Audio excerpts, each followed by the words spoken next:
ফের একবার শোকসের সম্মুখীন তৃণমূল বিধায়ক হুমায়ুন কবির। বুধবার আবারও শোকস করা হলো তৃণমূল বিধায়ক হুমায়ুন কবিরকে।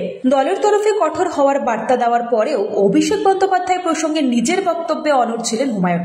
এমনকি সোমবার দলের কর্মসমিতির বৈঠক শেষে শৃঙ্খলা রক্ষা নিয়ে বার্তা দেওয়ার পরেও মঙ্গলবার বিধানসভার সামনে ফের অভিষেক বন্দ্যোপাধ্যায় সহ একাধিক বিষয় নিয়ে মুখ খোলেন হুমায়ুন। ফিরহাদ হাকিম কেন দলের একাধিক পদে রয়েছেন সেই প্রশ্ন এদিন সংবাদ মাধ্যমের সামনে তোলেন হুমায়ুন। আর এইসব কিছুর ফলশ্রুতিতে বুধবার বিধানসভা শৃঙ্খলা রক্ষা কমিটির বৈঠকে হুমায়ুন কবিরকে ফের একবার শোকসের সিদ্ধান্ত নেওয়া হয়। এই বিষয়ে শৃঙ্খলা রক্ষা কমিটির তরফ থেকে তাকে শোকস নোটিশ পাঠিয়ে 3 দিনের মধ্যে জবাব চাওয়া হয়েছে।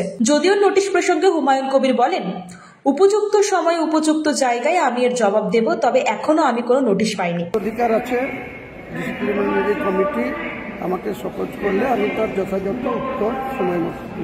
বারবার যে প্রকাশ্যে মন্তব্য করা কি আপনার মনে হয় যে ভুল হচ্ছে? দেখুন, আমি কোনো মন্তব্য করব না।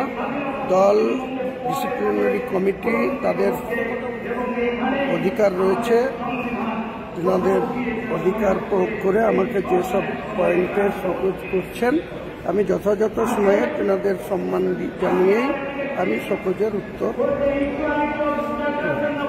ব্যুরো রিপোর্ট, আজ বাংলা।